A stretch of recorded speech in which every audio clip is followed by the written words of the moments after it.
Bueno, pues muchas gracias, Elena, por la invitación y a los que habéis venido a pesar de la hora de la siesta y del cambio de hora. Entonces, bueno, en efecto voy a hablar de Viena 1814-15, que es la fecha del Congreso de Viena, pero precisamente Viena y 1814-15 es un gran punto de inflexión en todo ese periodo del idealismo, romanticismo, tanto histórico como cultural, con lo cual, es decir, es como si pincháramos el compás en Viena 1814, con lo cual tengo que remontarme pues, a la época anterior y a la época posterior, y no solo hablar también de Viena, sino en realidad hablar de todo el territorio de lengua alemana. Entonces, os voy a contar un poco lo que pretendo hacer. Yo creo que nos dará tiempo.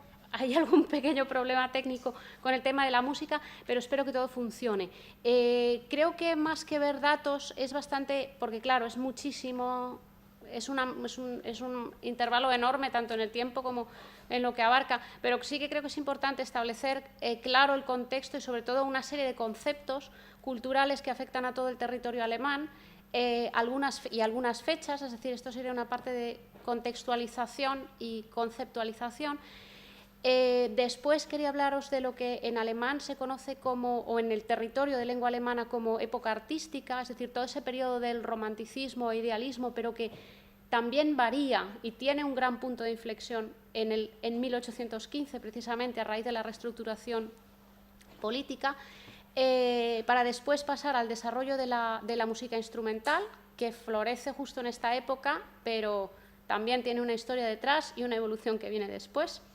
Y ya sí, comentaros al final un poco más sobre el Lied en concreto y sobre la Bella Molinera de Schubert. Yo sé que el año pasado me han dicho que hicisteis mucho Lied y que posiblemente volverá y está el concierto después, es decir, que este no es mi principal foco de interés, aunque sí es el punto al que tenemos que llegar. Entonces, lo primero que tenemos que empezar es por definir ese territorio e identidad cultural, porque aunque partimos de Viena, y estamos pensando, de acuerdo, Viena, la música, lo alemán, bueno, pero entonces lo alemán no es lo vienés, bueno, en realidad todo es un gran territorio cultural, es decir, siempre que hablamos también de música alemana o cultura alemana o incluso filología alemana, en realidad lo correcto sería decir música, cultura, etcétera, de los países de lengua alemana o del territorio de lengua alemana, puesto que culturalmente, aunque hay algunas diferencias, es válido prácticamente lo mismo. Aquí tenemos un mapa, aquí tenemos otro más, que quizás se ve un poco mejor, de todo este territorio de lengua alemana compuesto por lo que está así como en naranja, que es el Imperio Austriaco, que se funda en 1804 en respuesta al Imperio Napoleónico, y después todo lo que abarca esa línea roja es territorio de lengua alemana, es decir, tenemos aquí una peculiaridad de todo este universo cultural, y es que el Imperio Austriaco existe, pero en realidad el centro cultural como país geográfico no existe. Alemania no existe hasta 1870, en que se funda el Segundo Imperio Alemán. En esta época, en la época de la Revolución Francesa, en el comienzo del siglo XIX, Alemania son pequeños territorios, principados, ducados, etcétera, que bastante atrasados, que en algunos lugares todavía se rigen por un sistema feudal, pero que no han sido todavía constituidos como nación, y esto va a ser fundamental para el idealismo, ni todavía han conocido una época de esplendor cultural, y esto es otro punto fundamental. Es decir, tenemos un gran territorio que es prácticamente todo Centro Europa, es decir, si quitáis Francia y Rusia, pues todo eso es el territorio, un único territorio cultural inmenso, que por otro lado está históricamente atrasado, es decir, Alemania son territorios prácticamente feudales, el Imperio Austriaco sigue rigiéndose por el antiguo régimen y nunca conoce una revolución. Son países atrasados económicamente y frente a Italia y Francia no han conocido todavía una época dorada de su cultura. Es decir, mientras que en Italia pues, está el Renacimiento, en Francia el XVII, en todo este territorio la gran época dorada viene en el siglo XIX, es decir, a partir bueno, a partir de la Revolución Francesa, especialmente en torno a 1800. Entonces, de este periodo es justo del que vamos a hablar. Entonces, a todo este territorio cultural, o en vías de convertirse en gran territorio cultural, se le puede aplicar el término Großdeutschland, que es la Gran Alemania, aunque no, que es un concepto de Metternich, del canciller austriaco, que en el Congreso de Viena proponía unificar todo el territorio de lengua alemana, también como potencia política. Obviamente esto las demás potencias europeas lo rechazaron, pero esta idea de Gran Alemania, que luego tiene repercusiones en el siglo XVIII, sí que se puede aplicar constantemente a la cultura. Lo que va a ser válido, es decir, el afán por constituir una lengua nacional, una cultura nacional, una música nacional y ser un país, digamos, con una sólida base intelectual sobre la que después construir la historia, va a ser igualmente válido en ese territorio alemán que está compuesto de pedacitos, de microestados, y en el imperio austriaco, que es un gran imperio, digamos, de cara a la galería, es decir, es un gran imperio con un gran peso enorme de la corte, un peso enorme de los militares, pero que conoció sus glorias pasadas como España, pero que en el siglo XIX es un país en bancarrota y prácticamente sin grandes, o sea, frente a Francia o Italia, sin grandes retos culturales que ofrecer. Entonces, este territorio, en la época, vamos a poner, por ejemplo, 1800, es decir, justo después de la Revolución Francesa, se mira constantemente en su vecino, se mira constantemente en Francia. Y a raíz del fracaso, por así decirlo, de la Revolución Francesa, que después se convierte en el gobierno del terror y de nuevo en la implantación de un régimen imperial, en este territorio de lengua alemana todos los intelectuales, profesores, artistas, filósofos, son muy conscientes de que, a ver, ¿cómo lo explico? Para alcanzar el progreso histórico y político es necesaria una base intelectual, es necesaria una preparación, una educación. Y entonces, justo surge en esa época un gran afán por parte de todos de educar, escribir, investigar y constituir esa base, esa lengua y esa literatura nacional que, al estar extendida en un territorio inmenso, pues son las que supuestamente habrían de conducir a un progreso histórico. Y esto es la época del genio, que trataré a continuación.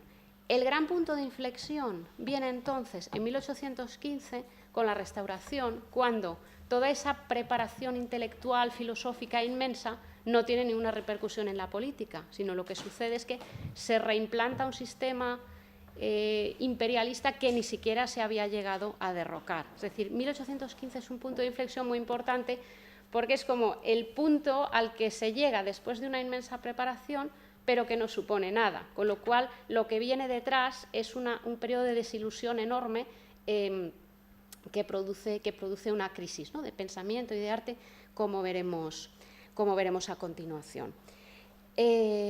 Vamos antes de 1814 a ver esta época artística, esta época del genio en todo el territorio, que es la época de los grandes pensadores y poetas, de Goethe, de Schiller, que serán los grandes modelos para la música, de Hegel, de Schlegel en la filosofía, y que también es la época de Beethoven.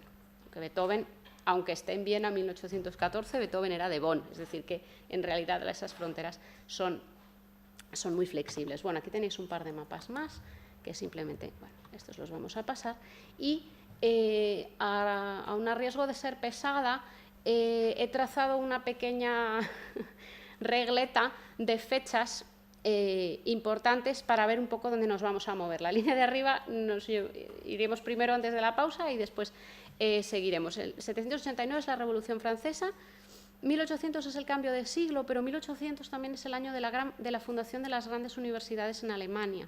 Es decir, es como el año de consolidación de esta nueva cultura y esta nueva lengua nacional con el nuevo siglo. 1804 es la fundación del Imperio Austriaco, 1415 Congreso de Viena, 1830 es la fecha de la Revolución de Julio de París, es decir, es el último intento de modernización de la historia, o sea, de modernización en el plano sociopolítico, que en el territorio de lengua alemana no tiene ninguna repercusión. 1832 es el año de la muerte de Goethe. 1848 es el año de la Revolución del 48, obviamente, y el 67, fundación del Imperio Austrohúngaro, 71, fundación del Segundo Imperio Alemán. Es decir, que en realidad, aunque Viena 1814 es el centro de todo este abanico, nos tenemos que ocupar, pero brevemente. Toda esta época en Viena, en torno al primeros 2 decenios del siglo XIX, es lo que se conoce también como la época de Metternich, ¿no? Metternich era el canciller de Federico I, promotor de la restauración y de la imposición de medidas de control del pueblo para conservar el antiguo Estado y el antiguo régimen en la medida de lo posible, con lo cual todas las ilusiones poéticas no tienen ningún alcance.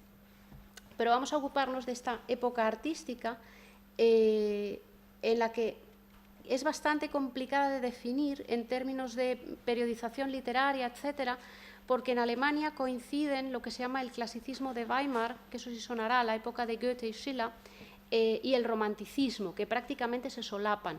Entonces, el término de época artística o periodo artístico, Kunstperiode, es un término de Heine, del poeta Heinrich Heine, que en los años 20 escribió unos tratados, unos ensayos sobre la historia y la literatura alemana, y decidió acuñar este concepto para toda la época anterior, es decir, la época que abarca prácticamente toda la vida de producción de Goethe, es decir, desde el Sturm und Drang, o sea, desde el prerromanticismo, primer movimiento romántico, cuya obra más representativa es el Beata, Las penas del joven Beata, que eso sí es más o menos, supongo, conocido, que es de 1774, y 1832, que es el año de la muerte de Goethe. Entonces, Heine considera que este periodo se puede ver como una unidad en la que por parte de filósofos, intelectuales, artistas, músicos, se consolida esa lengua alemana como lengua nacional, esa literatura alemana, filosofía, ese arte alemán. La primera dificultad, por así decirlo, en torno a los años 80, en los finales del siglo XVIII, en este gran territorio que todavía no ha tenido una cultura unitaria ni una época de esplendor, es sobre qué modelos construir esa lengua y esa literatura nacional que serían fundamentales como base de la identidad nacional, de la educación y así como base del progreso político. Entonces hay, digamos, una tendencia a fijar esos modelos en el mundo clásico, que es lo que se conoce como la Klassik, la época del clasicismo de Weimar, es decir, fundamentarse en el arte grecolatino, en el drama, en el teatro griego, en los modelos griegos, en el hexámetro, en la lengua, en la investigación filológica, en la traducción también de muchísimas obras clásicas, y esto es lo que daría lugar a una faceta clasicista con su centro en Weimar. Y por otro lado hay lo que es la corriente romántica, que no es opuesta, sino que es complementaria, que basaría sus modelos en lo que Heada denomina el espíritu del pueblo, es decir, el buscar qué modelos hay en este territorio autóctonos, puramente alemanes o germánicos sería mejor palabra, ¿no? Es decir, en todo el folclore, todas las leyendas, todo lo que pudiera ser no de importación de la gran cultura occidental, que es el mundo clásico, sino puramente germánico. Entonces, esas dos investigaciones, digamos que confluyen en todos estos filósofos. Aquí tenemos de tertulia, después de comer, a este es Schiller, Friedrich Schiller, autor de la Oda a la Alegría. El que está así con la mano, el pelo corto, es Goethe, y los otros dos son, es decir, Goethe y Schiller son los principales representantes del clasicismo de Weimar. Y los otros dos son los hermanos Humboldt, que Alexander von Humboldt, además hubo centenario el año pasado, es el gran viajero, biólogo, descubridor de es decir, descubridor de muchos territorios, especies de plantas, etcétera. Y Wilhelm Humboldt, que no es tan conocido, su hermano, es el fundador de la Universidad de Berlín. Es decir, está grabado, esto debe ser más o menos 1700, no sé, más o menos 1800, y es un poco esa representación de el acuerdo o el consenso o el afán de trabajar en común para, sobre la base de la educación y de la cultura, constituir la identidad nacional, que a su vez tendrá repercusión en la política. Bueno, ahí tienen sus botellas de vino y demás, pero en principio están leyendo, estarán debatiendo algún tipo de tratado. Dime. ¿Los pongo yo? Yo creo que no, ¿no? O sea, Humboldt, ¿no? Bueno, los Humboldt. Es decir, esto es un poco... los pongo yo, de las grandes representantes de la Escuela de Berlín. ¿Tengo alguno más? Bueno, aquí tenemos a Goethe. Esto tampoco quiero comentar especialmente muchas cosas.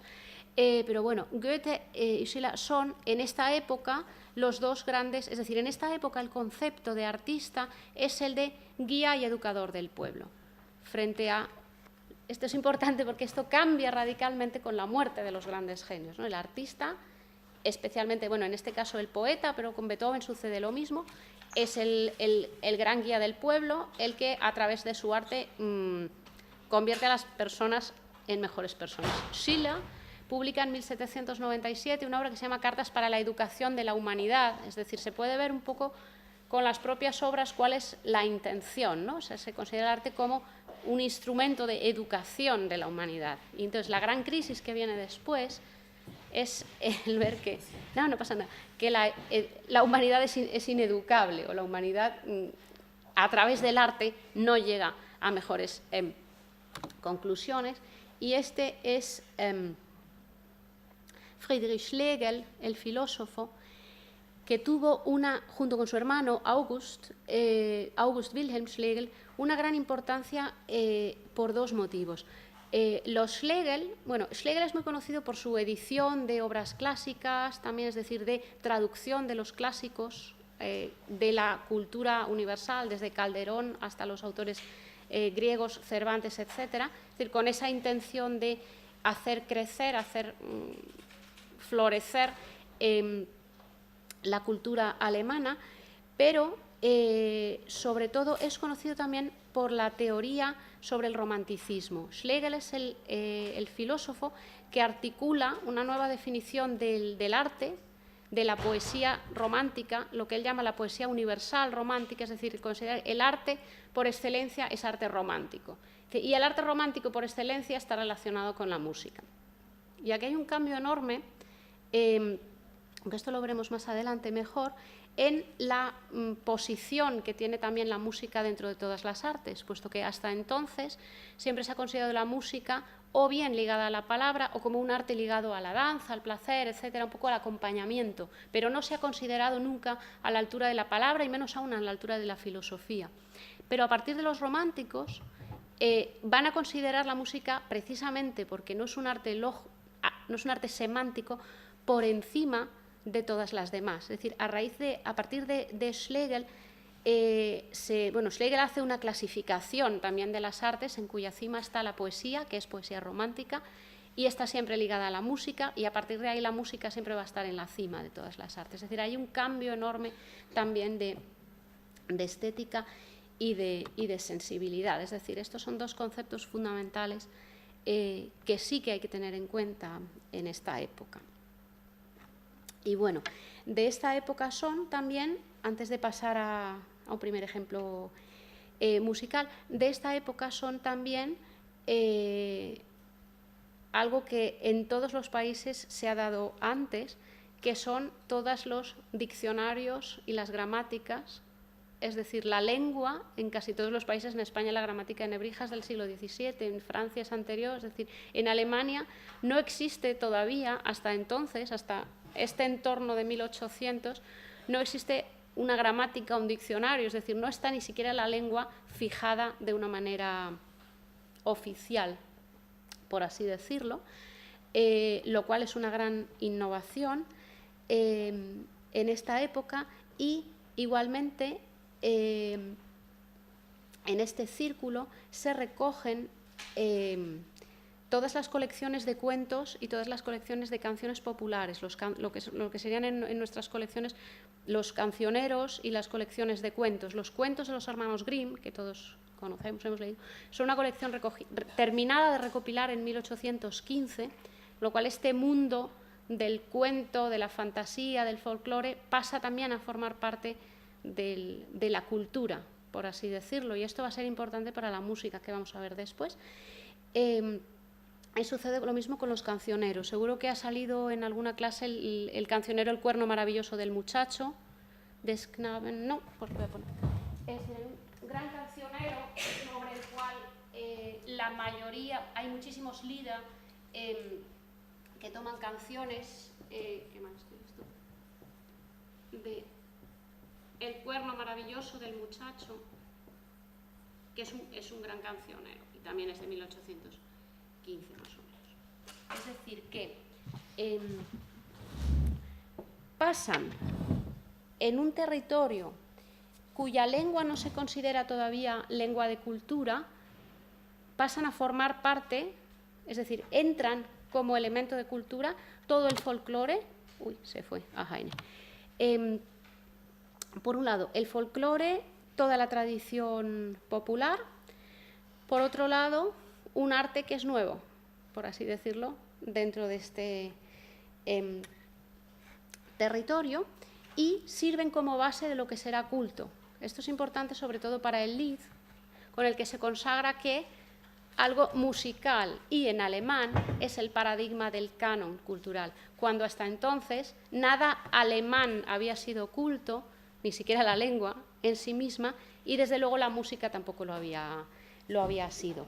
Voy a poner como primer ejemplo, si consigo bajar esto, a ver un momento, si consigo bajar esto y que esto funcione, un primer ejemplo musical, para no estar hablando todo el rato. Incluso en la época de, bueno, en torno a 1800 e incluso en 1815, es decir, en la época de Mozart, en la época en que empieza a componer Beethoven, la lengua de cultura en este territorio era el francés.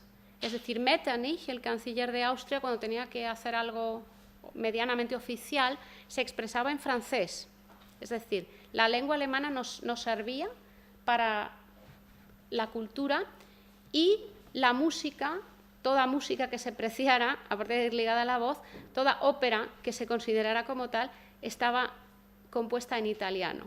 El gran escándalo vino con Mozart ya, porque se le ocurrió utilizar un libreto en alemán. Bueno, es el libreto del Rapto del Serrallo. El Rapto del Serrallo de por sí era un escándalo por la temática de... Momentín, ay, vaya, ay, momento. Por la temática, pero sobre todo por cuestiones formales. Es decir, ¿cómo se va a cantar una ópera en alemán? Que es una lengua que, bueno, habla este pueblo tal, pero que no es un pueblo todavía que haya entrado en el canon de la cultura. Entonces simplemente escuchamos un pedacito a Fritz Wunderlich, ya son 5 minutitos del Rapto del Serrallo. No tengo el texto, pero no importa. Es que no tiene subtítulos.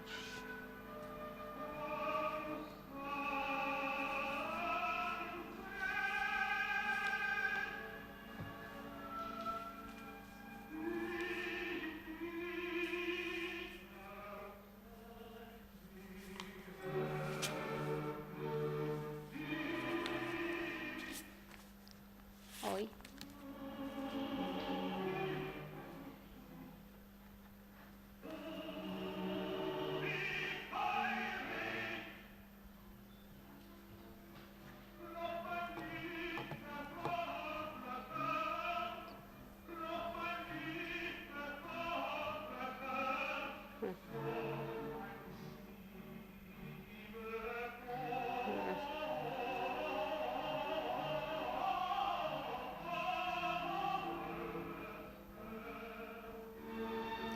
Vale, para un segundito, porque el texto no se entiende, pero dice como con qué fuego golpea mi corazón lleno de amor. Y habéis visto, ahora voy a explicar después unos cuantos conceptos, cómo la música, o sea, cómo la melodía intenta traducir lo que están expresando las palabras a través del ritmo y de la línea melódica, es decir, con qué fuego golpea mi corazón lleno de amor. Y vais a ver que la música está como entrecortada. Lo voy a poner un momentito otra vez y escuchamos un poco. Es que esta es una grabación de un tiempo fantástico. Wunderlich es uno de los grandes tenores alemanes, pero debe tener 50 años. Claro, hombre, lo he cogido a posta con el toque reto, ¿no? Dice, oh, wie feurig, con qué fuego golpea mi corazón lleno de amor. A ver, va. Ahí no. Un poco antes. Antes. Ahí. Me lo dejo ahí. Ahora canto.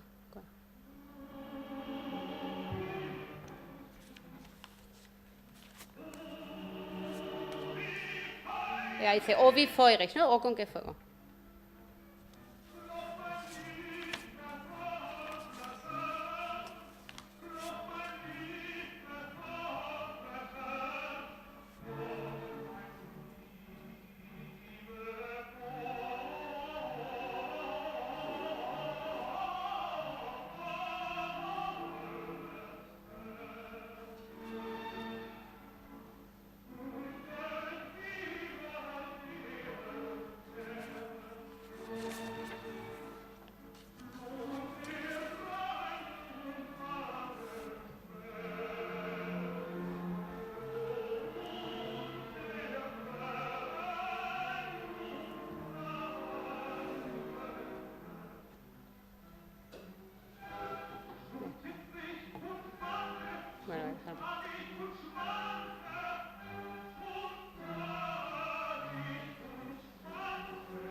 Bueno, ahora corto por aquí.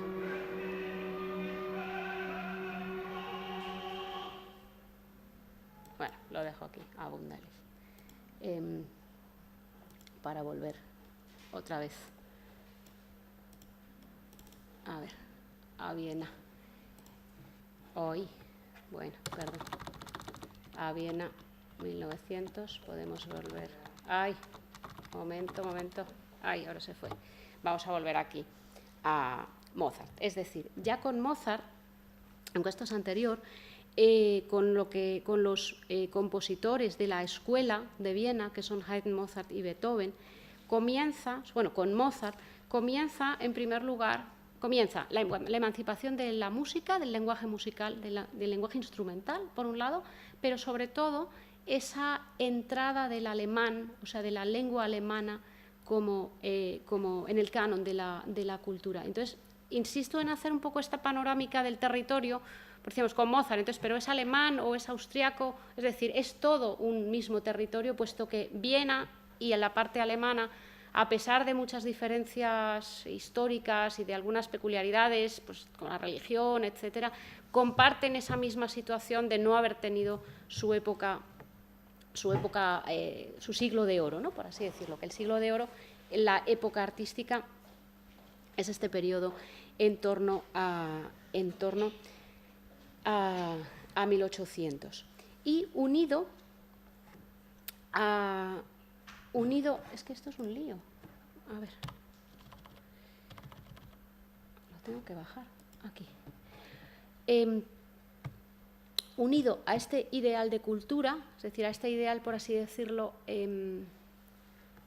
intelectual o filosófico, hay una base que está también presente constantemente en Beethoven, en Schiller y en Goethe, que es lo que se conoce como el ideal de humanidad. Es decir, es esa idea de que la música y el arte tiene que servir como vehículo de educación, como vehículo de formación y vehículo de progreso.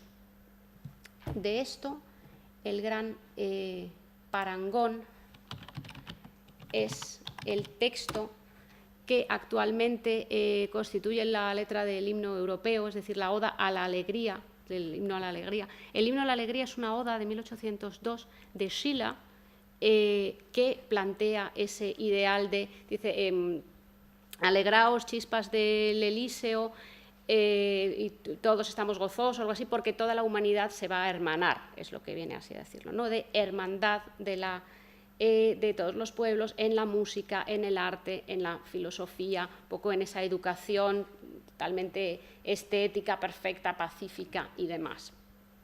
Y bueno, es que es tan conocido que bueno, es decir, el texto lo he puesto como ejemplo, a pesar de lo conocido, el texto es anterior de Schiller, de un poeta, y es la base de la obra de después. De Beethoven, a ver, bueno, os pongo un trocito. Y traduzco luego el texto.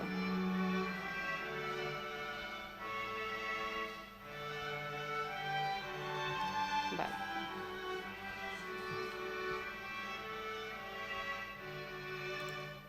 ¡Ay! ¿Qué hice? Un momento.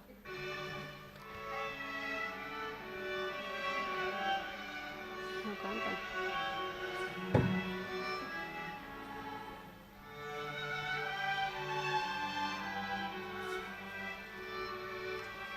Vale.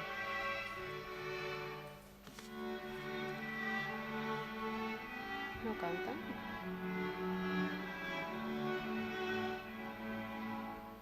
A ver, empieza a cantar.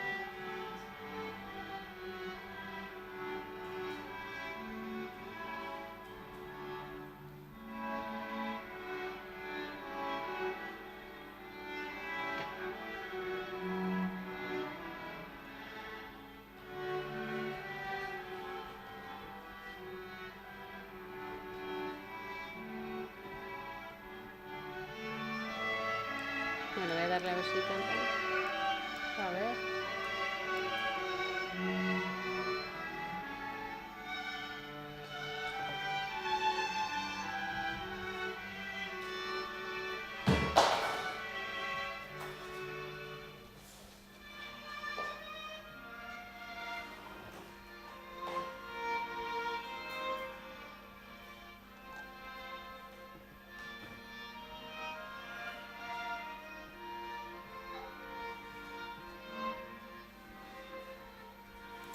A ver.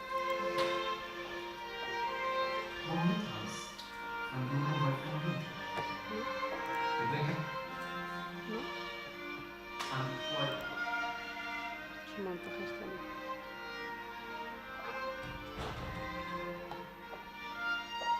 Bueno, yo quería el texto, pero no sale. A ver.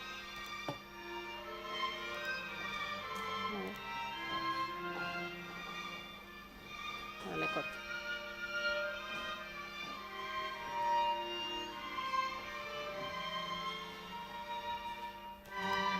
Bueno, no consigo que canten, así que lo vamos a pasar, porque si no voy a perder demasiado tiempo.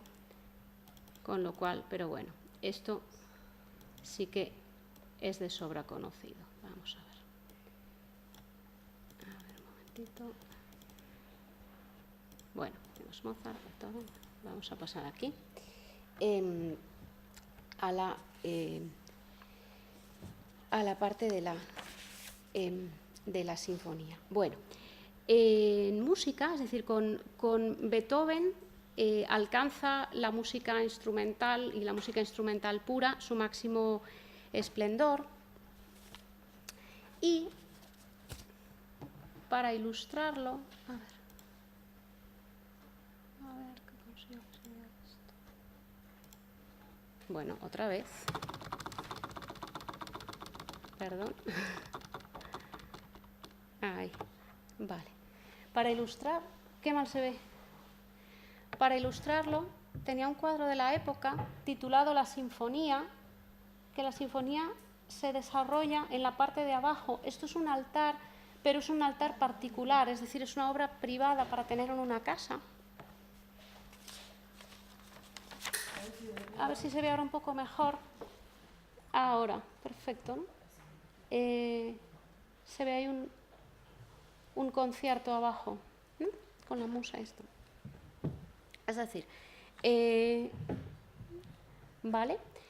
en esta época a la que nos referimos, a esta época del genio, a esta época artística y época genial, tanto la literatura, entonces, en lengua alemana, como la música alemana, con esto decimos vienesa, austríaca, etcétera, alcanza su máximo esplendor sobre estos ideales de cultura nacional, lengua nacional, humanidad, moral, educación, etcétera, que van a estar más o menos vigentes hasta el punto de inflexión de 1815, pero esto es resultado de un proceso de evolución, es decir, no surge de repente la gran sinfonía de Beethoven como la que conocemos, es decir, eso es la punta del iceberg, el máximo, pero requiere un proceso bastante largo a lo largo del tiempo. Y está relacionado, por un lado, con la evolución, digamos, de la música o de la consideración de la música dentro de la estética, es decir, en comparación con las demás artes, o sea, de su papel dentro de las artes, de la historia del arte, pero por otro lado también está relacionado con cuestiones del propio lenguaje musical, es decir, la música como arte asemántico, que no tiene un contenido, es decir, ¿cómo se llega a escribir una sinfonía de 3/4 de hora? ¿Cómo llega a ser ese vehículo de máxima expresión? ¿Con qué lenguaje? ¿Cómo se hace? ¿Cómo eso puede evolucionar? Esto tampoco sale de la noche a la mañana y es resultado de un proceso largo y bastante, bueno, muy, muy complicado, hasta que vamos a llegar después al Lied. El problema, o sea, de la relación entre la música y la voz está ahí desde sus inicios, es decir, el problema de la consideración de la música dentro del arte está desde sus inicios hasta el barroco. La música siempre está ligada, bueno, primero a la voz, salvo que sea música de danza. Cuando está ligada a la voz, está ligada a textos religiosos. Esto es de sobra conocido. A partir un poco del Renacimiento, pero sobre todo del XVII, con el nacimiento de la ópera, entra también toda la vertiente pagana a formar parte de ese canon de la música culta, no religiosa, pero la música instrumental sigue estando en un segundo plano, sigue siendo música de entretenimiento, de danza, de relleno o de acompañamiento de una voz, pero no un lenguaje independiente. En el siglo XIX, en el barroco, es decir, se comienza a desarrollar el lenguaje de una manera independiente, pero después en la Ilustración sigue habiendo una gran primacía de la voz, de todo lo que es lógico, de todo lo que transmite un mensaje semántico comprensible con los parámetros de conocimiento que se tienen de la literatura o de otras artes. Es decir, del mismo modo que el arte sigue siendo figurativo, pues la música o tiene un texto del tipo que sea o no se entiende, no se valora. Entonces, estas dos ideas, estos dos factores de que no se entiende y no se valora son los que evolucionan a lo largo del XIX. Por un lado, gracias a estos filósofos románticos, a Schlegel, pero también a Novalis, a Ludwig Tieck, a Wackenroda, la música, precisamente por no tener un contenido semántico, por no tener que transmitir ningún mensaje, sino que apela directamente a los sentimientos o puede transmitir sensaciones, evocarlas y provocarlas también, en el que lo escucha se empieza a colocar por encima de la palabra. Es decir, la música no necesita de un texto o no necesita de la comprensión de un texto para producirnos determinados estados de ánimo. Esto en el romanticismo, en el que justo se reivindica todo el valor de lo subjetivo frente a la Ilustración anterior, pues es un potencial inmenso, ¿no? Es decir, es precisamente ese vehículo también de educación y de humanidad que no necesita el soporte racional y totalmente prosaico de transmitir un mensaje. Es decir, por un lado, los propios filósofos colocan en sus teorías a la música en la cumbre absoluta de la expresión poética. Y también digamos hipotéticamente, también los escritores como Goethe o Schiller, pero aquí entra el segundo factor en juego. Esto lo dicen los filósofos, pero los filósofos no son los que componen, es decir, hay un segundo problema, que es el problema del propio lenguaje musical, es decir, la música es la máxima expresión, pero ¿cómo se llega a escribir música puramente instrumental, sin acompañar una palabra, sin basarse en un contenido, sin traducir un texto o sin acompañar un texto, ¿no? Y esto es un proceso que, unido a que se va revalorizando su posición dentro de la música, se desarrolla a lo largo del XVIII, muchísimo también con Mozart, pero sobre todo culmina en Beethoven. Es decir, el propio lenguaje necesita llegar, digamos, a constituir sus propios criterios de organización del discurso. Lo explico mejor. Nosotros, por ejemplo, una obra de teatro, un drama clásico, tiene una estructura que más o menos conocemos, ¿no? Pues tiene una introducción, nudo, un desenlace, hay una serie de criterios, hay una serie de parámetros que organizan ese discurso, o un discurso en la oratoria, es decir, tenemos muchas reglas para organizar nuestro discurso y tenemos una palabra semántica que, aunque esté desorganizada, pero puede transmitir algo. El problema en la música es de organización del discurso propios, puesto que fuera de la palabra, pues ¿qué dice la música, ¿no? Ese es el problema de siempre. ¿Qué dice? Y no dice nada, pero al mismo tiempo puede evocar muchísimas cosas. ¿Pero cómo, no? Es decir, hay un problema de lenguaje realmente, ¿no? Entonces ese lenguaje va evolucionando a lo largo del barroco desde formas sencillas, es decir, a base de procedimientos, que ahora vamos a ver cuáles son, hasta llegar a emanciparse por completo de la palabra. Es decir, no necesitamos en absoluto un lenguaje verbal, puesto que la música puede organizar su propio discurso. Dicho de una manera muy, muy básica, a ver si consigo llegar al final de aquí. Dicho de una manera muy, muy básica, los dos grandes recursos en la música son la variación, o sea, el desarrollo, no la variación en sentido musical, sino el desarrollo de motivos, de células, a base de repeticiones, etcétera, o sea, la elaboración de material y el contraste, es decir, la elaboración de algo, de una idea, de una melodía, de un ritmo, por un lado, el contraste, es decir, su contrario, y a su vez la elaboración de ese contrario y de ese contraste, ¿no? Esto está dicho de una manera muy pedestre, pero es básico. En el barroco, es decir, la música instrumental, el lenguaje, se desarrolla a partir de lo que existía anteriormente, se desarrolla en realidad a partir de las formas de danza, a partir de las formas de danza, en las que, o sea, las formas principales de la música instrumental, que son la sinfonía y la sonata, se desarrollan originalmente a partir de células mucho menores, que son las fórmulas de danza del barroco. Y en estas formas de danza siempre están basadas en el contraste de ritmos rápidos y lentos, melodías lentas y rápidas, alegres y más melancólicas, es decir, siempre está basado un poco entre el contraste, por un lado, y la variación, el desarrollo hasta sus últimas consecuencias de otro material. Esto por un lado. Y se desarrolla la forma principal de articulación del discurso clásico, que es la forma sonata. Y ahora lo voy a explicar muy, muy brevemente, porque no sé si hasta qué punto esto es conocido.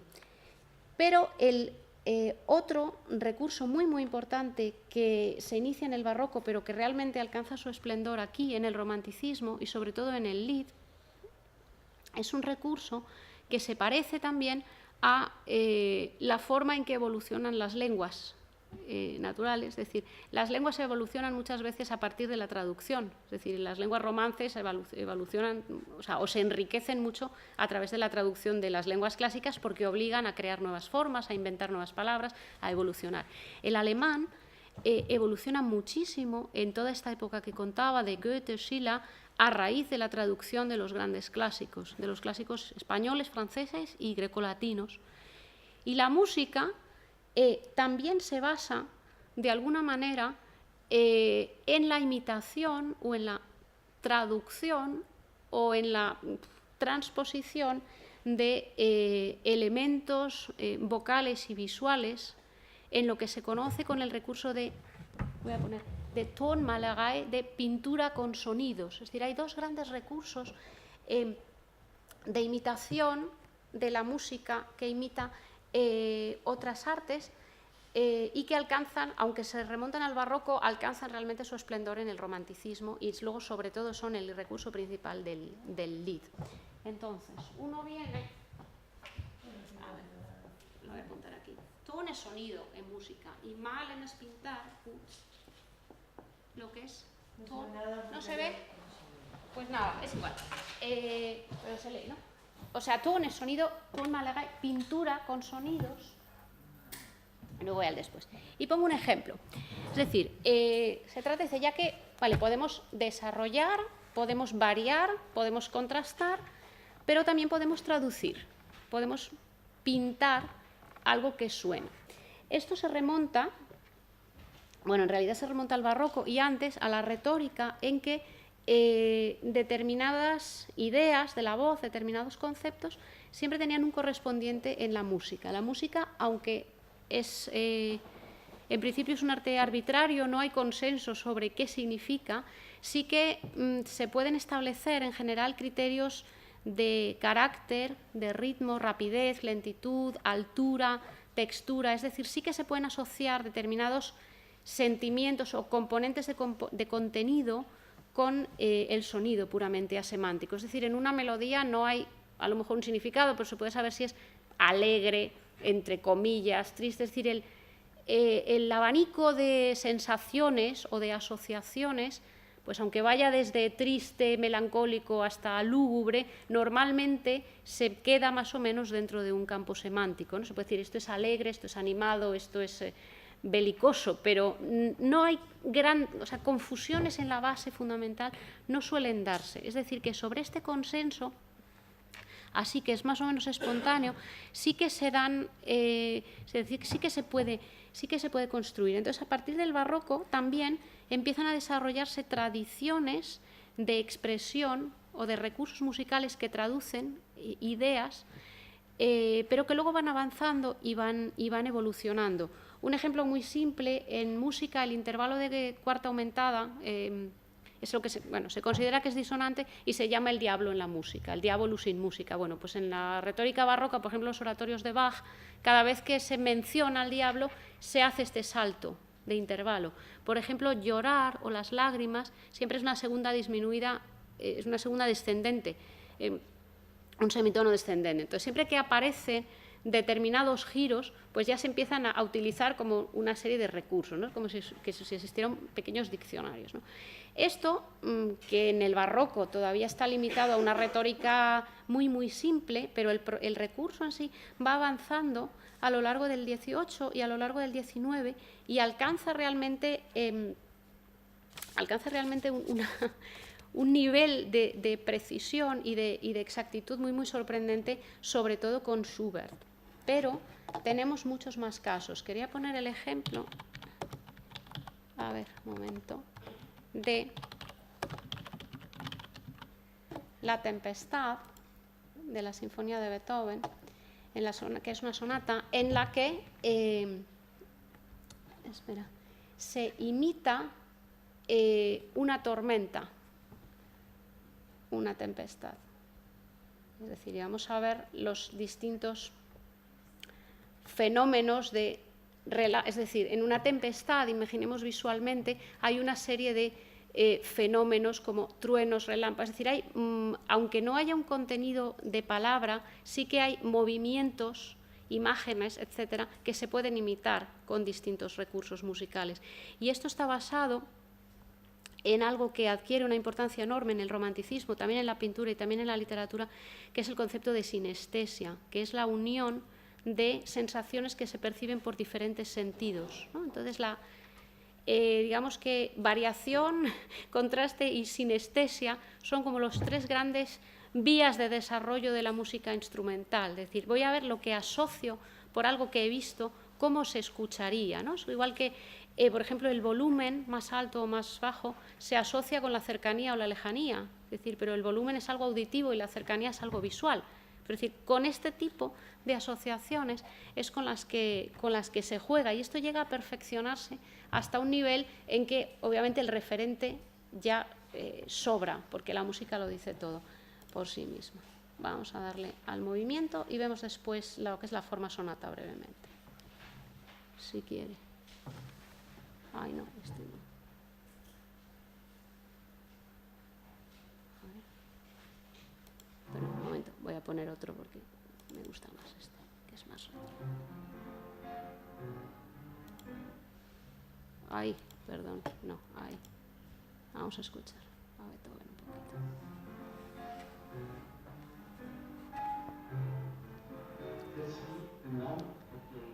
Ahí no.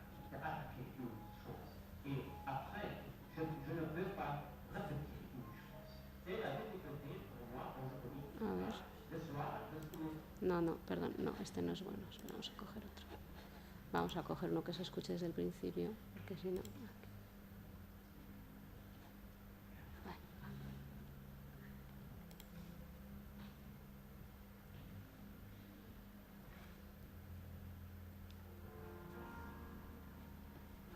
Ay, no, este tampoco. No, un momentito. A ver si este toca el primer tiempo.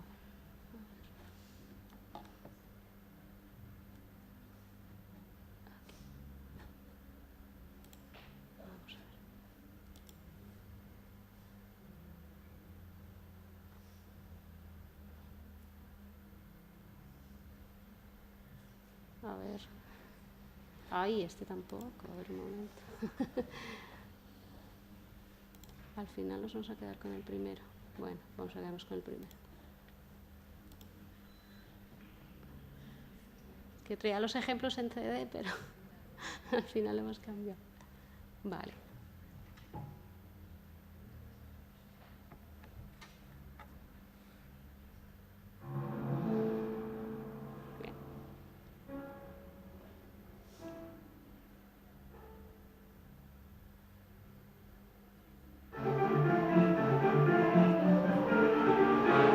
Qué mal se oye, ¿no? Qué mal se oye esto. A ver. Pero bueno. Es que yo creo que el problema es general, ¿no? Porque está como... Tiene una parte con unos relámpagos estupendos. Y no sé yo si se van a oír.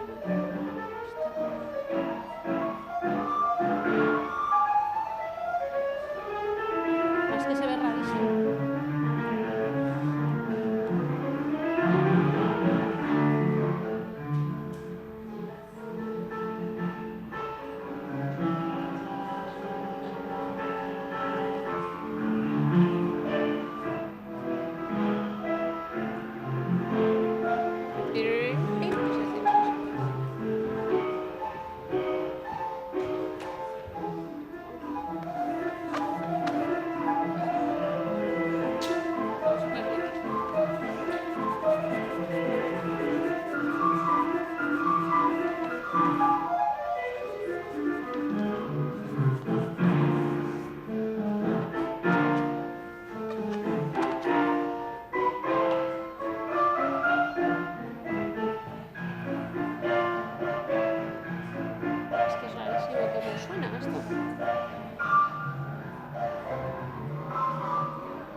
Vale, exposición. Corto un momento para explicar una cuestión formal. Entre lo mal que se oye y que aquí hay que hacer un gran esfuerzo de sinestesia porque se ve la mano por un lado y el otro por otro lado.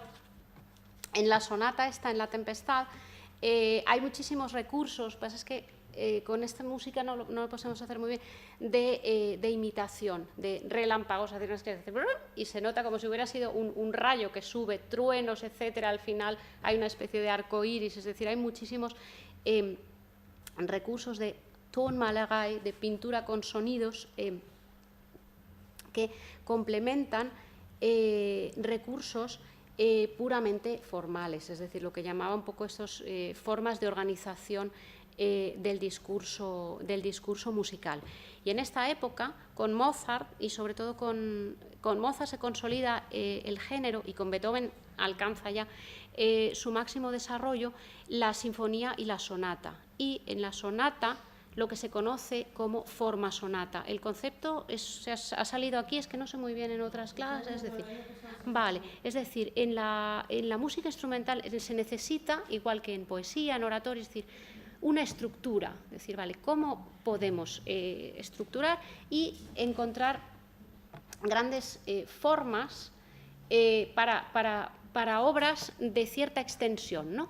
Esta es la obra, en la época del genio, también de las grandes novelas, por ejemplo, el Wilhelm Meister, el Guillermo Meister de Goethe, el Fausto es posterior, es decir, el artista genio, obviamente, el titán se expresa y su producto, las obras esas para la educación de la humanidad, obviamente tienen que ser obras magnas, es decir, no pueden ser piececitas, fragmentos, ¿no? Es decir, pero claro, es la época de la fundación de las universidades alemanas, la Universidad de Berlín, de los grandes museos, el Museo de Pérgamo, donde cabe el altar de Babilonia en una sala, es decir, se puede uno hacer a la idea de las dimensiones de todo. Es decir, claro, en música también es necesario una estructura, unos cimientos que soporten todo esto, ¿no? Entonces, se desarrolla como forma principal de organización, que luego no siempre se cumple, y por supuesto hay muchas más, lo que se llama la forma sonata, o la forma principal de sonata, que vamos a imaginarlo como una estructura abstracta, ¿no? Como en la oratoria, ¿no? Tenemos introducción, desarrollo, desenlace, conclusiones, etcétera, y que constituye el primer movimiento de las sonatas, que suelen tener 3 o 4, y también el primer movimiento de las sinfonías, y a veces también el último.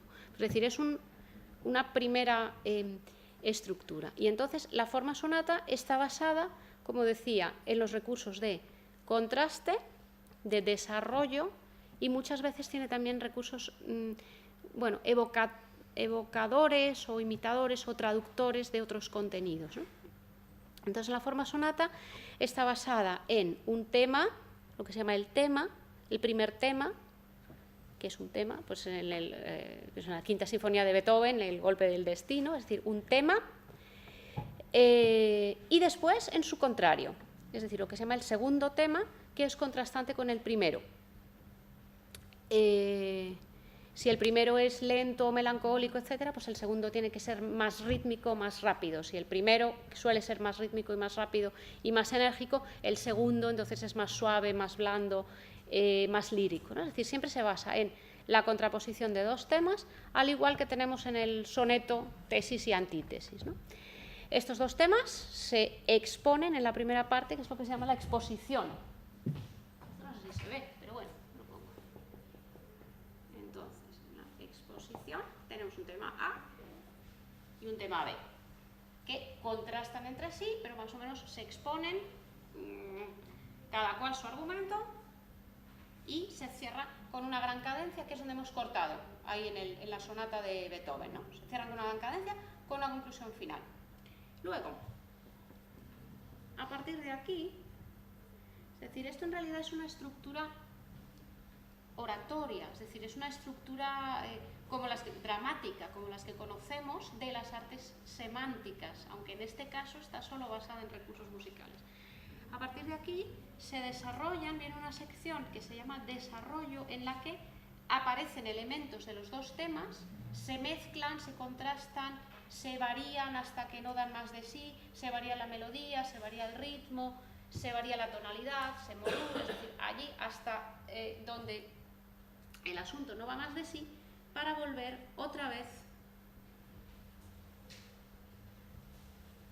al inicio y a la vuelta de los temas, en lo que ya no se llama exposición, sino reexposición, porque vuelve y bueno, vuelve en otro tono, es decir, aquí hay un esquema diferente de modulaciones y tal, pero ahí no voy a entrar porque si no, da igual si se sabe música o no. Es decir, es este mecanismo de contraste, variación, mezcla, hasta donde no da más de sí, y bueno, de nuevo, vuelta que necesariamente está variada, porque es como un tercer acto después de los otros dos, es decir, los personajes ya no están de la misma manera por todo lo que les ha sucedido, es decir, es variada y contrasta a su vez con las otras dos, contrasta con lo anterior, pero también contrasta con la primera, ¿no? Porque ha pasado tiempo, han sucedido un montón de cosas, ¿no?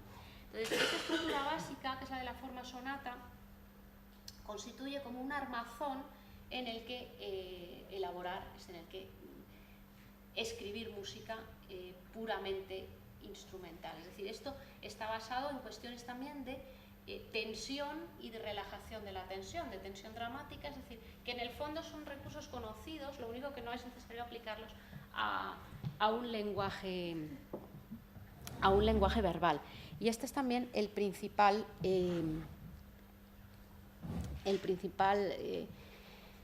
logro formal o el principal punto también al que se llega en el clasicismo, en la escuela, el clasicismo en música, en esa escuela de Viena de Mozart, Haydn, Mozart y Beethoven. Es decir, con ellos es un arte clásico porque también la música instrumental alcanza su forma clásica. La definición de clásico en estética, que también es una disciplina que se desarrolla a lo largo del XIX y sobre todo en el XIX alemán, dice que clásico es el punto, digamos, como la edad de oro a la que llegan todas las culturas, pero es el punto a partir del cual empieza la decadencia. Es decir, una vez se alcanza la perfección de algo, todo lo que viene después solo puede ser la destrucción de eso que va a venir entonces. Y claro, si aquí estamos ya acercándonos bastante a 1815, es decir, aquí acaba de llegar la culminación de lo clásico, las grandes obras, el Guillermo Meister, las sinfonías, las sonatas de Beethoven, claro, y ya empieza a decaer, es decir, ahí está, digamos, al llegar a ese punto culminante, todo lo que empieza a venir después, que es lo que voy a ver un par de cosas más y luego si queréis hacemos una pausa, todo lo que va a venir después es ya la descomposición o un poco la caída de todo eso, ¿no? Ligada a factores históricos. Es decir, es un momento en realidad muy corto, o sea, muy breve en el tiempo, pero por eso precisamente doblemente intenso. Esto lo voy a dejar para después, toda la parte esta de arte y demás, y voy a buscar otro ejemplo que sea mejor, para aclarar ya lo que nos falta de conceptos. Entonces, conceptos importantes de esta época. Históricos, están vistos, gran época del genio, época, digamos, de esplendor, culminación de las grandes obras literarias, de la consolidación del canon, de las grandes sinfonías y consolidación del lenguaje. Va en paralelo el lenguaje alemán, o sea, la lengua alemana, con esa consolidación, curiosamente, del lenguaje musical, del lenguaje instrumental puro. O sea, es decir, bueno, en el fondo son dos cosas que se dan paralelas. Y me queda un último concepto importante. Vamos a buscar aquí un nocturno de Schumann. A ver. Junto al de Tonmalagai, o sea, al de pintura con sonidos, ¿no? Que es lo que significa Tonmalagai, que se menciona muchísimo siempre en relación con la música. Y me falta otro, que es el de pintura de estados de ánimo. En alemán la palabra de estado de ánimo es Stimmung, no sé si es conocido.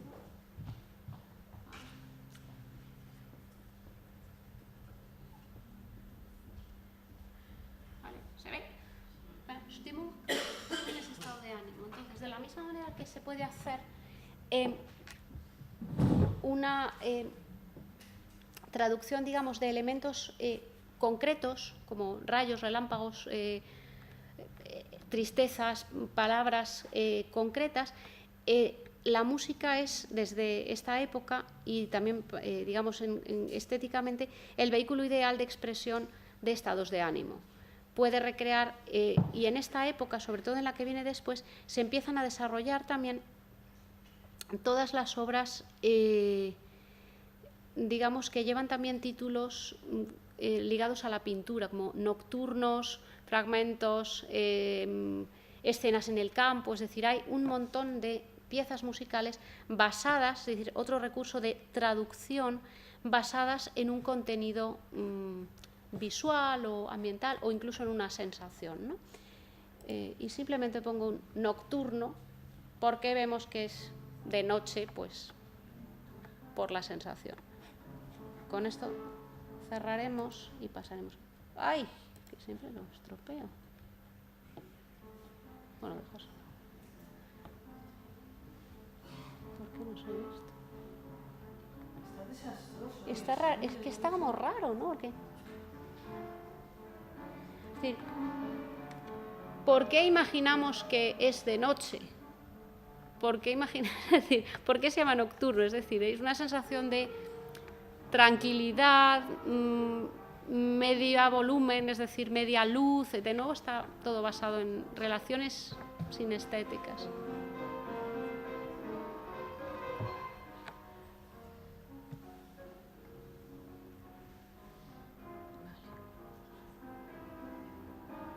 Quería yo abrirlo, pero...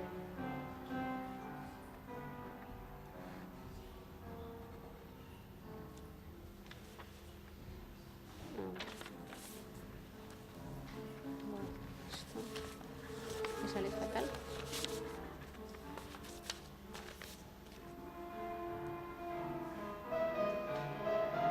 Es que está como desfasado, ¿no?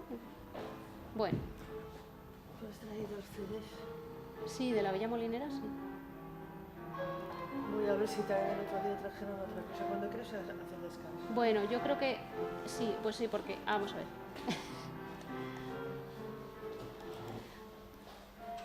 Bueno, pues si queréis, a la vista de que... ¡Ay! A la vista de que se confabulan las técnicas en contra de nosotros, si queréis hacemos, no sé qué es lo normal, 10 minutos de pausa o algo así. Y en la segunda parte lo que hago es que utilizo CDs y utilizo imágenes. A ver, acá ya. Aquí.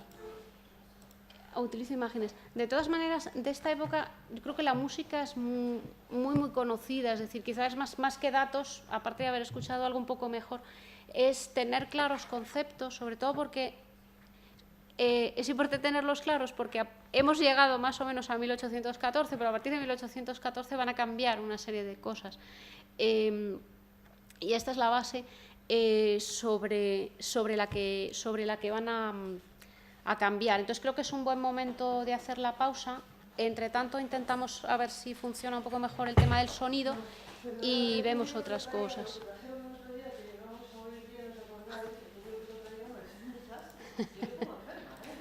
Bueno. No, sobre todo que no se escucha bien, pero bueno, no pasa nada.